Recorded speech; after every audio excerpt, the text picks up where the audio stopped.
नमस्कार, आपल्या सर्वांचं पुन्हा एकदा स्वागत आहे आपल्या या ॲस्ट्रो ट्रेडिंग कोर्समध्ये. सो आजच्या क्लासमध्ये आपण बघणार आहोत psychological factors for the trading. Option trading असेल, स्विंग ट्रेडिंग असेल, त्या सगळ्यासाठी आपल्याला सायकोलॉजिकल फॅक्टर कोणते कोणते महत्त्वाचे आहेत ते आपण आजच्या या क्लासमध्ये डिटेलमध्ये या ठिकाणी डिस्कस करायला घेणार आहोत की आपल्याला सायकोलॉजीचा वापर करून या ठिकाणी मार्केटमध्ये कशा प्रकारे काम करता येतं किंवा काय काय करता येतं आणि कशा प्रकारे डिस्कस केली पाहिजे. बघा, लोकांना मार्केटमध्ये काय वाटतं की आपण जे ट्रेडिंग करतो किंवा एखादी स्ट्रॅटेजी आहे, त्या स्ट्रॅटेजीवरती, इंडिकेटरवरती, सपोर्ट, रेजिस्टन्स, ब्रेकआउट याच्यावरती प्रॉफिट बनतं. पण ॲक्च्युली तसं नाही आहे. तर प्रॉफिट करण्यासाठी आपली सायकोलॉजी स्ट्रॉंग असणं खूप गरजेचं आहे आणि यासाठी आपण आता सायकोलॉजीच्या या फॅक्टरकडे या ठिकाणी मुवमेंट करणार आहोत. सो फर्स्ट ऑफ ऑल आपल्याला या बुक्समध्ये जे काय आज घेतो याच्यामध्ये तुम्हाला मी एक PDF सेंड करेन. ही PDF तुम्हाला वारंवार वाचायची आहे. ज्या वेळेला तुम्हाला लॉस होईल त्यावेळेला हे बुक तुम्हाला परत परत वाचायचं आहे. आणि ह्या बुकला मी स्वतः राईट केलेलं आहे की मार्केटमध्ये तुम्हाला कोणकोणत्या गोष्टीची काळजी घेतली पाहिजे. त्यासाठी मी स्वतःहून लिहिलेलं पुस्तक आहे. लॉस झाला की हे बुक वाचायला घ्या. सो सुरुवातीला ऑप्शन ट्रेडिंगमध्ये लॉस कसा करावा हे मी या ठिकाणी सांगितलेलं आहे. बघा, तुम्हाला सगळेजण सांगतील की ऑप्शन ट्रेडिंगमध्ये लॉस कसा करू नये, ट्रेडिंगमध्ये प्रॉफिट कसा करावा, हे सगळेजण तुम्हाला सांगतील. पण ऑप्शन ट्रेडिंगमध्ये लॉस कसा करायचा हे कोणी सांगणार नाही. आता तुम्ही ठरवा की चला मला ऑप्शन ट्रेडिंग करायचं आहे, कुठलंही ट्रेडिंग करायचं आहे आणि त्याच्यामध्ये मला लॉस करून घ्यायचं आहे, मोठे मोठे लॉसेस मला या ठिकाणी करून घ्यायचे आहेत. तर तुम्हाला काय करायचं आहे त्याचे काही मी पॉईंट या ठिकाणी काढलेले आहेत. सो नंबर 1, कोणतीच माहिती नसताना मोठ्या कॅपिटलने ट्रेड करा. म्हणजे तुम्ही अकाउंटमध्ये 30, 40, 50 हजार, 1 लाख रुपये ॲड केलेत आणि माहिती नाही, नॉलेज नाही, काय नाही, ट्रेड करताय, तुमचा लॉस होणार. आउट ऑफ द मनीच्या ऑप्शनमध्ये ट्रेड करताय, लगेच लॉस बनेल. आरामात लॉस आपल्याला करायचं आहे तर काम काय करायचं, आउट ऑफ द मनीच्या ऑप्शनमध्ये ट्रेड करायचं, आरामात लॉस चांगला बनून जाईल. तुम्हाला लॉसमध्ये तुमचा ट्रेड दिसतोय, तुम्हाला लॉस आहे, पण तुम्ही लवकर बाहेरच पडू नका, तसंच त्याला होल्ड करून ठेवा. तुम्ही एक ट्रेड घेतलाय, तुम्हाला 1,500-2,000 रुपये लॉस दिसतोय, तुम्ही त्यातनं बाहेर पडला पाहिजेत, पण तुम्ही बाहेर पडू नका, आरामात तुमचा मोठा लॉस होऊन जाईल. आपलं टार्गेट काय, मोठा लॉस कसा करायचा. सेकंड आहे की ओव्हर ट्रेडिंग करा. म्हणजे एका लॉटवर थांबूच नका. 1, 2, 3, 4, 5, 7 ट्रेड दिवसाचे करून टाका. 3, 4, 5 ट्रेड केलं का ऑटोमॅटिक भरपूर मोठा लॉस होईल. कारण आपलं टार्गेट काय आहे, मोठ्यातला मोठा लॉस आपला करून घ्यायचा आहे. सेकंड आहे की एक्सपायरीच्या दिवशी ट्रेड करा. कॅरी म्हणजे गुरुवारी निफ्टीची एक्सपायरी, तुम्ही बुधवारी ऑप्शनचा ट्रेड घ्या, त्याला कॅरी फॉरवर्ड करा, आरामात मोठा लॉस तुम्हाला तिथे करता येईल. अजून काय करू शकता की एक्सपायरीच्या दिवशीच तुम्ही 0-0 ट्रेड करा. मोठा लॉस करून घ्यायचा आणि 0-0मध्ये ट्रेड करा, भरपूर मोठा लॉस होईल. म्हणजे तुम्ही पहिले एका कागदावरती याचं स्क्रीनशॉट घेऊन ठेवा या इमेजचं. तुम्हाला पहिलं काम काय करायचं की मोठा लॉस कसा करायचा. तुम्ही ट्रेडर आहात आणि तुम्ही डिसाईड केली की मला प्रॉफिट लॉस करायचं आहे, हे सगळं करा, आरामात मोठा लॉस होईल. ओके, सो आपण एक रिव्हर्स सायकोलॉजीचा या ठिकाणी मेथडचा यूज करतोय आपण. ओके, दुसरं काय, ट्रेडिंगला सिरियस न घेणं. एक स्किल नसून एक सराव आहे, प्रॅक्टिस आहे. असं नाही की ट्रेडिंगचं एक स्किल आहे, तुम्हाला स्किल जमलं, तुम्हाला नो स्किल. स्किलचा इकडे विषय नाही, कुठला फॉर्म्युला नाही. तुम्ही किती टॅलेंटेड आहे, किती हुशार आहे, तुमचं इंग्लिश चांगलं आहे, कॉम्प्युटर तुम्हाला खूप चांगलं येतं, याच्याशी काही याचं संबंध नाही आहे. सो हे एक स्किल नव्हतं, प्रॅक्टिस आहे. Practice makes man perfect. म्हणजे सारखं प्रॅक्टिस करा. तुम्हाला 6-4 मारायचं नाही, मोठे मोठे प्रॉफिट नको आहेत, तुम्हाला स्ट्राईक रोटेट करायचं आहे. स्ट्राईक रोटेट करणं म्हणजे काय, सिंगल रन घेणं म्हणजे काय की छोटे छोटे प्रॉफिट्स तुम्हाला घ्यायचे आणि लॉस पण छोटेसेच घ्यायचे.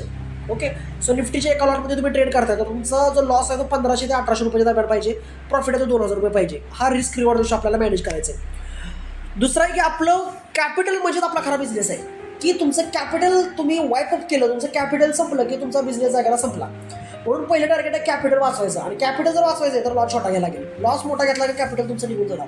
म्हणून कॅपिटल सगळ्यात इम्पॉर्टंट गोष्ट काय, कॅपिटल वाचवणं. त्यामुळे तुमच्या ट्रेडिंगचे पिच सोडू नका, कारण एक टेस्ट मॅच आहे. तुम्हाला अजिबात इथं आउट व्हायचं नाही. स्वतःहून तुम्हाला मार्केट प्रॉफिट देते. फक्त तुम्हाला ज्या वेळेला एकदम चांगला कॉन्फिडन्स असेल त्याच वेळेला ट्रेड करा. एका दुसरा ट्रेड हातातून निघून गेला तर जाऊ द्या. ओके, आफ्टर दॅट आपण बघूयात की रिस्क मॅनेजमेंट म्हणजे काय, कारण हा रिस्क मॅनेजमेंट भरपूर इम्पॉर्टंट टॉपिक आहे. बघा, माझ्याकडे वेळ कमी आहे त्यामुळे मी कमी वेळेत व्हिडिओ बनवण्याचा या ठिकाणी प्रयत्न करतोय, जसं फास्ट सांगतोय मी. पण एका टॉपिकवरती मी दुसरं डिटेलमध्ये जाऊन यूट्यूबवर जर व्हिडिओ बनवले तर तुम्हाला तुमच्या स्वतःवरती काम करता येईल. तर रिस्क मॅनेजमेंट म्हणजे काय बघा, एका ट्रेडमध्ये आपण किती लॉस घेऊ शकतो याला म्हणायचं रिस्क मॅनेजमेंट. रिस्क मॅनेजमेंट म्हणजे काय, एका ट्रेडमध्ये तुम्ही किती लॉस घेऊ शकता. समजा मी एका निफ्टीच्या एका लॉटमध्ये ट्रेड करतोय तर मला त्यामध्ये लॉस किती परवडतो, तर मी 1,500 ते 2,000 रुपये लॉस घेऊ शकतो. 1500 ते 2,000, 1500 ते 2,000च्या वरचा लॉस मला सहन होत नाही, त्याला म्हणायचं रिस्क मॅनेजमेंट. पण जसा तुम्हाला 1700-1800 रुपये लॉस दिसला का ट्रेड जागायला बंद करून टाका. आता मी खाली दुसरी एक्झाम्पल लिहिले बघा, समजा तुमच्याकडे 10,000 रुपयाचं कॅपिटल आहे आणि तुमचा 2500 रुपये लॉस झाला तर तुमची सायकोलॉजी डिस्टर्ब झाली. म्हणून समजा 100% तुमची सायकोलॉजी डिस्टर्ब झाली. 10,000 ते 2500 रुपये लॉस झाला म्हणजे 7,500 रुपये उरले तुमच्याकडं. मोठं कॅपिटल तुमचं गेलेलं, तुम्हाला प्रॉब्लेम येणार. पण सिमिलरली तुमच्याकडे 50,000चं कॅपिटल आहे, ट्रेड तुम्ही एकाच लॉटमध्ये करताय पण कॅपिटल 50,000 आहे. आता 2500 रुपयाच्या ऐवजी 3,000 जरी लॉस झाला तरी पण काय फरक पडणार नाही, कारण तुमच्याकडे तरी पण 47,000 शिल्लक आहेत. सायकोलॉजिकली तुम्ही डिस्टर्ब होणार नाही. त्यामुळे तुम्ही जर कमी कॅपिटलनं ट्रेड करायला उतरलात म्हणजे 10,000 8,000 12,000 15,000 जर ॲड करून उतरलात आणि तुमचे 1 किंवा 2 जर लॉस सलग बसले ना तर तुमची सायकॉलॉजी एकदम डिस्टर्ब होऊन जाते. म्हणून ट्राय करा की तुम्ही जर ट्रेडिंग करताय तर मोठ्या कॅपिटलनं लॉट एकच लॉटने ट्रेड करा पण कॅपिटल मोठं घ्या. मोठ्या कॅपिटलने ट्रेड करायचा या ठिकाणी तुम्हाला प्रयत्न करायचा. ओके, सो देन आपण जाऊयात की लॉस मेकिंग सायकॉलॉजी काय असते, कशामुळे लोकांचा लॉस होतो, काय सायकॉलॉजी. ह्या सगळ्या इमेजेसचा स्क्रीनशॉट घेऊन ठेवा, व्यवस्थित स्टोअर करा. तुमचा लॉस झाला तरी तुमच्या जीवनशैलीवर कोणताही फरक नाही पडला पाहिजे.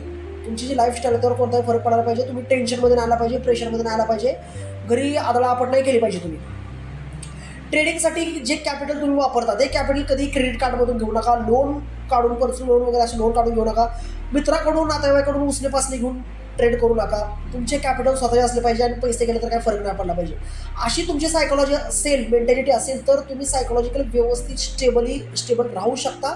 अदरवाईज तुम्ही सारखं डिस्टर्ब राहणार, करणारे बाबा लॉस झाला ते होतं, उधारचे पैसे मला द्यायचे आहेत कसं करणार, असा तुमच्या बाबत सारखा प्रॉब्लेम होईल. त्यामुळे तुम्हाला लक्षात ठेवायचं की कॅपिटल स्वतःचं पाहिजे. पैसे जाण्याची भीती जर मनात असली बाबा हे पैसे गेले तर लय अवघड होईल तर तुमचा लॉस 100% होणार म्हणजे होणार, लक्षात राहू द्या. ठीक आहे. त्याच्यानंतर बघा हिशोबाचा पक्का ट्रेडर. हिशोबाचा पक्का ट्रेडर म्हणजे काय की तुम्ही ट्रेडिंग जे काय करता त्याचा हिशोब व्यवस्थित ठेवला पाहिजे. म्हणजे ट्रेडिंग जर्नल केलं पाहिजे. तुम्ही ट्रेड घेतल्या पहिल्या मिनिटाला तुम्ही तिथं ट्रेड तुमचा नमूद केला पाहिजे तुमच्या वहीमध्ये करा, लिहून करा हाताने. ऑनलाईन ॲप वगैरे आहेत पण ॲपमध्ये नका करू. वहीमध्ये ट्रेड घेतल्या लिहून किंवा की अमुक ऑप्शन मी बाय केलेला आहे, अमुक ट्रेड केलेला आहे, आता पुढे काय करायचं नंतर बघूया. आणि त्यामध्ये प्रॉफिट झाला, लॉस झाला, एंट्री एक्झिट प्रॉपरली तुम्ही त्यामध्ये ट्रेडिंग लिहिलं पाहिजे. तर तुम्हाला 3-4 महिन्यानं तुम्हाला कळणार की पाठीमागं मी काय करत होतो. त्यामध्ये तुमच्या रोजच्या रोज ट्रेड तुम्ही कसा केला, काय केला, कुठल्या कारणासाठी केला हे व्यवस्थित लिहिलेलंच असायला पाहिजे. थोड्या दिवसात तुम्हाला कळलं की तुमच्या चुका कोणत्या अशा चुका आहेत ते वारंवार करतात. आता सध्या बघा तुमचे वीक पॉईंट ना तुम्हाला अजिबात माहीत नाही आहेत, स्ट्रॉंग पॉईंट तुम्हाला माहिती आहेत पण वीक पॉईंट तुम्हाला अजिबात माहिती नाहीत. आता तुम्हाला जर तुमचे वीक पॉईंट शोधायचे असतील तर ते कोण सांगेल, कुणीही सांगू शकत नाही. त्यासाठी तुम्हाला तुमच्या नोटबुकमध्ये तुमचे विकनेस सगळे लिहून ठेवावे लागतील. तर तुम्हाला कळेल की माझं काय चुकतंय आणि मला ट्रेडिंगमध्ये कोणती इम्प्रूव्हमेंट या ठिकाणी करायची आहे. ठीक आहे. सो त्यासाठी आपल्या मिस्टेक्स म्हणजे ट्रेडिंग डायरी आपली असणं आवश्यक आहे. जोपर्यंत ट्रेडिंग येत नाही तोपर्यंत ट्रेडिंग करू नका. ट्रेडिंग येणं म्हणजे काय की सलग महिन्याभर प्रॉफिट कमवणं. जर तुम्ही सलग महिन्याभर प्रॉफिट कमवत आहे तर 1-1.5 महिना स्वतःला वेळ द्या, टाईम द्या. काय चुकतंय, काय मिस्टेक्स आहेत, मागचा P&L काढा, चेक करा, कुठला ट्रेड कशामुळे मारला होता, का मिस्टेक्स केल्या, मेजर मिस्टेक्स कुठे आहेत, मोठे लॉस कोणत्या दिवशी झाले. जसं की माझा वैयक्तिक प्रॉब्लेम की खूप जास्त एक्सपायरीला लॉसेस केलेले आहेत. एक्सपायरीला हिरो ट्रेडमध्ये मी मोठे लॉसेस केलेले आहेत. तर मी आता एक्सपायरीच्या दिवशी अजिबात ट्रेड करत नाही. मग तो माझा ऑप्शन 20 रुपयाचे ऑप्शन 200ला गेले मला लोक दाखवतात. म्हणजे सर आम्ही 20ला घेतला तो 150ला गेला आहे, 200ला गेला, 10 पट पैसे झाले. बट मी अजिबात एक्सपायरीला ऑप्शन्समध्ये ट्राय करत नाही. तर हे माझं पर्सनल आहे, असं नाही की तुम्ही पण हे करावं. तुमचं पर्सनली काहीतरी प्रॉब्लेम असेल. सेकंड दुसरं काय बघा की माझा मेनली जो मोठे लॉसेस झालेले आहेत ते माझे मेजर लॉसेस झालेले आहेत ते म्हणजे कॅरी फॉरवर्डमध्ये. जसं की मी एखादी पोझिशन घेतली, कॅरी केली, फॉरवर्ड केली आणि माझ्या अगेन्स्ट मार्केट ओपन झालं. म्हणजे मी कॉल घेतला पण मार्केट डाऊन साईड ओपन झालं, मोठा लॉस झालेला आहे, ते पण मी बंद करून टाकलेला आहे. सो हे जिथे आपले मोठे लॉसेस होतात ना ते आपल्याला टाळले पाहिजे. सेकंड पॉईंट बघा, 10,000चे 1 लाख रुपये बनवणं म्हणजे किती प्रॉफिट कमवणे, तर 1000% प्रॉफिट तुम्ही कमवताय. जर तुम्ही 10,000चे 1 लाख केले तर किती जोरात प्रॉफिट झालं बघा, 1000% प्रॉफिट. पण एकदाच जर तुम्ही एक मोठा लॉस केला जिथं तुम्ही 100% पैसे घालवला तर 1 लाखाचा 1 रुपया व्हायला वेळ लागणार नाही. 100% लॉस करा, आहे तर तुम्ही 1 रुपयावरून डायरेक्ट पडाल. म्हणजे 100% लॉस केला तर अख्खं कॅपिटल जातं, पण 10,000% प्रॉफिट केलं तर 10 पट बनते. सो ही फॉर्म्युला तुम्ही समजून घ्या. तुमची एक चूक तुमचा गेम या ठिकाणी ओव्हर झालेला असेल. सो हे झाले आपले सगळे सायकोलॉजिकल जे पॉईंट आहेत ते पॉईंट आहेत. सो आपण आता या ठिकाणी बघायला घेऊयात की सायकोलॉजिकल फॅक्टर कोणते आहेत आणि सायकोलॉजिकल फॅक्टरकडे आपण या ठिकाणी मुवमेंट करूयात. बघितली ती सगळी थेरॉटिकल सायकोलॉजी होते. म्हणजे जसं की बाबा हे असं होतं, तुम्हाला पण ते निश्चित प्रत्येक गोष्ट तुम्हाला कळायचं की हा मी या फेजमधून गेलेलो आहे. म्हणजे मी जे काय सायकोलॉजिकल फॅक्टर दाखवेन त्यातून आपण प्रत्येकजण गेलेलो, इव्हन मी पण त्यातूनच गेलेलो आहे. ओके, पण याला सायंटिफिक कारण आपल्याला कळायला पाहिजे की आपण जे सायकोलॉजिकल ट्रेडिंगमध्ये जे प्रॉब्लेम करतोय त्याच्यामध्ये सायकोलॉजिकल इश्यू काय आहेत, सायंटिफिक इश्यू कोणते आहेत, बाबा हे याचं शास्त्र काय आहे, काय याच्या पाठीमागे लिहिलं गेलेलं आहे ते आपल्याला या ठिकाणी समजून घ्यावं लागेल. तर आता ते समजून घेण्यासाठी आपण बघूयात की नेमकं हे सायकोलॉजिकल फॅक्टर कसे असतात, काय असतात ते आपण या ठिकाणी समजून घ्यायचा जरा थोडासा प्रयत्न करूयात. आणि ऑप्शन ट्रेडिंगची सायंटिफिक सायकोलॉजी काय असते हे आपल्याला आता या ठिकाणी बघायचं आहे. सो बघूयात आपण. तर पहिला जो फॅक्टर या ठिकाणी येतो तो म्हणजे ओव्हर ट्रेडिंग. आता ओव्हर ट्रेडिंग म्हणजे काय आहे बघा, तर ओव्हर ट्रेडिंग म्हणजे की आपण एकच ट्रेड वारंवार करणे. सारखं सारखं तेच ट्रेडिंग करणं, त्याला आपण म्हणतो ओव्हर ट्रेडिंग. आता या ओव्हर ट्रेडिंगची डिटेल नोट्स मी आपल्या व्हॉट्सअप ग्रुपवर ऑलरेडी पाठवलेली आहे. मला वाटतं तुम्ही ऑलरेडी बघितलेलं असेल की ओव्हर ट्रेडिंग काय असतं, कशामुळे ओव्हर ट्रेडिंग होतं, का होतं. तर काय होतं ओव्हर ट्रेडिंगमध्ये बघा, जनरली की बऱ्याच जणांची करिअर जी आहे ती ओव्हर ट्रेडिंगमध्ये उद्ध्वस्त झालेली आहेत. ऑप्शन ट्रेडिंग करणाऱ्यांची जी करिअर्स आहेत ती करिअर उद्ध्वस्त झालेली आहेत त्या ओव्हर ट्रेडिंगमुळं. तर तुम्हाला पैसे कमवायचे म्हणून तुम्ही ट्रेड करत नाही, तर तुम्हाला प्रॉफिट ऑलरेडी झालेला असतो. म्हणजे पहिला ट्रेड केला तुम्हाला प्रॉफिट ऑलरेडी झालेला आहे, परंतु तुमचा हात राहत नाही. तुम्हाला वाटतं की चला मला अजून एकदा ट्रेड, तुम्हाला बोर व्हायला लागले आणि तुम्हाला त्या बोरिंग जे सॅलरी आहे त्या बोरिंगमधून तुम्हाला बाहेर निघायचं असतं. आणि त्या बोरिंगमधून तुम्हाला बाहेर निघण्यासाठी तुम्ही सेकंड ट्रेड इनिशिएट करता. कारण तुम्हाला ट्रेड तर ॲक्च्युली पहिल्या किंवा दुसऱ्या, शक्यतो पहिल्या याच्यामध्ये तुम्हाला ट्रेड झालेला असतो किंवा काल ट्रेड झालेला असतो आणि आज तुम्हाला कळते की ट्रेड प्रॉफिट नाही बनणार आहे, तरी आपण ट्रेड करतो. कारण आपल्याला कंटाळा होऊ द्यायचं नाही. आपण एक्सायटेड झालेलो असतो मार्केटमध्ये की बाबा चला मला ट्रेड करायचं आहे. आणि हा जो भ्रम आहे, या भ्रमाला आपण आहारी जातो या भ्रमाच्या, आणि तुम्ही प्रत्येकाला तिथे क्लिक करून हा खड्डा तुमच्यासाठी खांदत जाता. तर बेसिकली समजून घ्या की ओव्हर ट्रेडिंग म्हणजे काय आहे. तर ओव्हर ट्रेडिंग हा एक मानसिक आजार आहे. ओके, याला तुम्ही टेक्निकल गोष्टीशी निगडीत करू नका. हा एक मानसिक आजार आहे. जसं की लोकांना दारू पिणं, गुटखा खाणे, तंबाखू, सिगारेट असे आजार असतात. हे आजार आहेत, ॲक्च्युली याला व्यसन म्हणता येणार नाही. हे आजार आहेत की ज्यातून ते स्वतःला सोडवायचं म्हणतात. त्यांना मनाला माहिती आहे की हे घाण आहे, हे वाईट आहे, पण ते स्वतःवरती कंट्रोल नाहीत करू शकत. त्याच्यामुळे ते प्रत्येक वेळेला काहीतरी त्याला एक कारण जोडतात. जसं की बाबा हा दारू पिण्यानं काय, आयुष्य किती दिवस जगणार आहे माणूस, आयुष्यात शेवटी काय असतं ते आहे तेवढं तर जगून घ्या, आयुष्याचा आनंद लुटा, अशा काहीतरी कारणं सांगून चुकीच्या गोष्टीला ते स्वतः समर्थन करतात आणि चुकीच्या गोष्टीचं समर्थन करून त्या ठिकाणी अशा व्यसनांच्या आहारी जातात. तसंच ओव्हर ट्रेडिंग सुद्धा एक व्यसनाधीन माणसाचं काम आहे, व्यसन आहे. जसं दारुड्याची एखाद्या दारू सुटत नाही, तसंच तुमचं ओव्हर ट्रेडिंगचा जो व्यसन आहे तो सोडवणं खूप डिफिकल्ट आहे. त्यामुळे तुम्हाला अगोदर कळायला पाहिजे की ओव्हर ट्रेडिंग म्हणजे मला एक ट्रेडिंगचं लागलेलं अतिशय वाईट व्यसन आहे.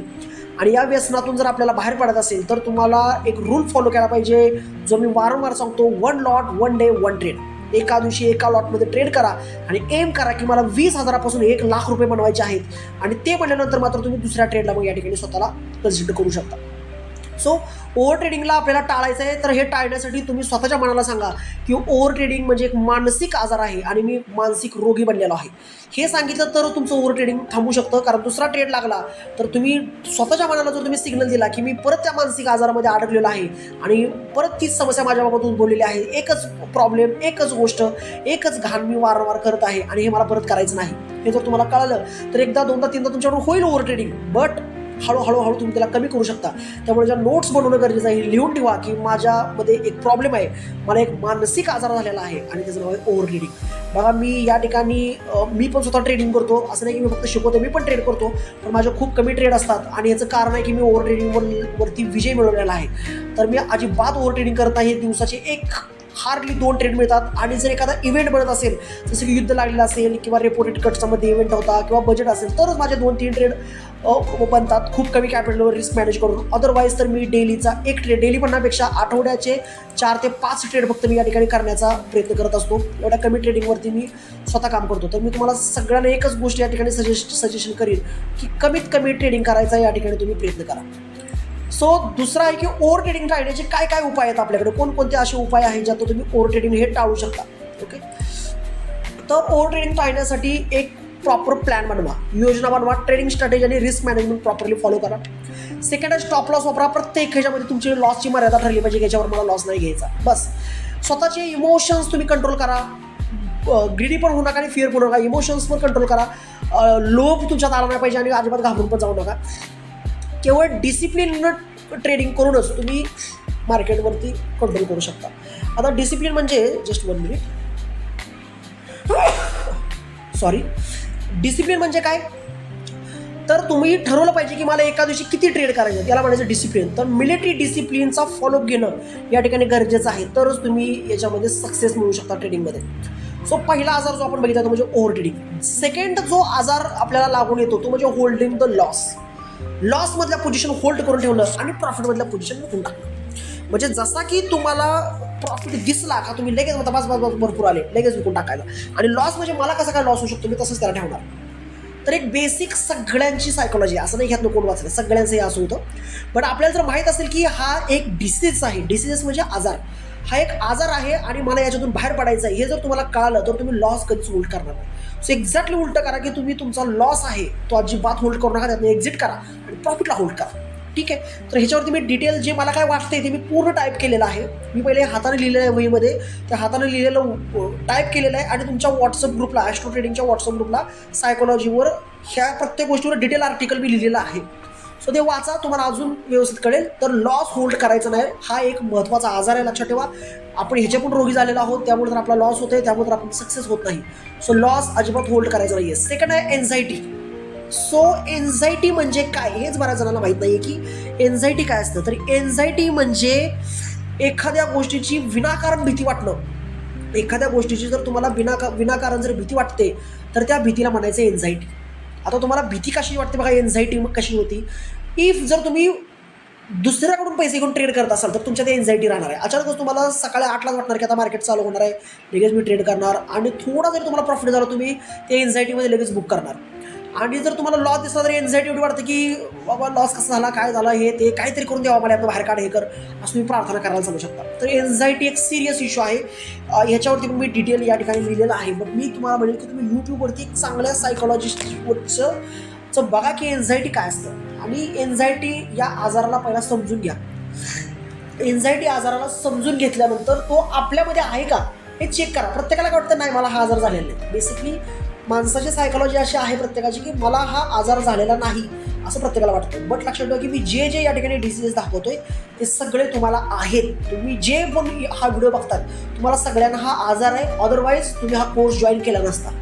तुम्हाला हे आजार आहेत म्हणून तुमचा लॉस होतोय आणि लॉस होतोय म्हणून तुम्ही स्टॉक मार्केटचे कोर्सेस जॉईन करताय, अदरवाईज तुम्ही कोर्स जॉईन करणार नाही. तर एन्झायटीवरती आपल्याला कंट्रोल पाहिजे, मिळवलाच पाहिजे. पण याला समजून घ्या आणि आपल्यामध्ये आहे का बघा, कुठे एन्झायटी आहे, कधी मला एन्झायटी होते हे वहीमध्ये नोट डाऊन करा. याची कुठल्याही गोळ्या वगैरे टॅबलेट्स वगैरे नाही आहेत मार्केटमध्ये, ते लिहून करा. आणि याचं समुपदेशन असतं, तुमचं काउन्सिलिंग असतं. एक काउन्सिलिंग मी तुम्हाला प्रोव्हाइड करेन की सर माझ्या एन्झायटी आहे कसं ओव्हरकम करू सांगा. मी तुम्हाला जे काय माझ्याकडे सोल्युशन आहे, मी लाईफमधली एन्झायटी तर नाही कमी करू शकत, बट ट्रेडिंगमधली एन्झायटी मात्र तुमची डेफिनेटली कमी करायचं या ठिकाणी प्रयत्न करेन. सो दुसरा जो डिसीज आहे मेजर तो म्हणजे डोपामाइन इफेक्ट ऑफ डोपामाइन किंवा डोपामाइन इफेक्ट. हा एक सिरियस इश्यू आहे जो मी याच्यातून खूप वेळा पास आउट झालेला आहे. खूप वेळ मला गेलेला डोपामाइन कंट्रोल करण्यासाठी. सो डोपामाइन नावाचं एक बेसिक हार्मोन आहे जे आपल्या मेंदूमध्ये सिक्रेशन होतं त्या हार्मोनचं, आणि हे हार्मोन तुम्हाला गप्प बसू देत नाही. जसं की सारखं इंस्टाग्रामच्या रील स्क्रोल करणं, कारण तुम्हाला ते बघितल्यानंतर एक परमोच्च आनंद मिळतो. ज्या गोष्टीनं तुम्हाला भयानक मोठा आनंद मिळतो त्यावेळेला तुमच्या ब्रेनमध्ये डोपामाइन सिक्रेट होतं आणि डोपामाइन होते की मला परत ते पाहिजे, मला परत ते पाहिजे.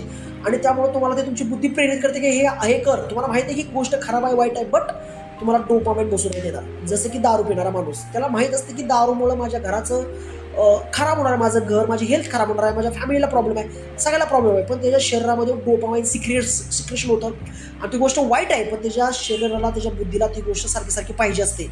म्हणून त्याला माहीत असूनही तो पुन्हा तो दारू पितो.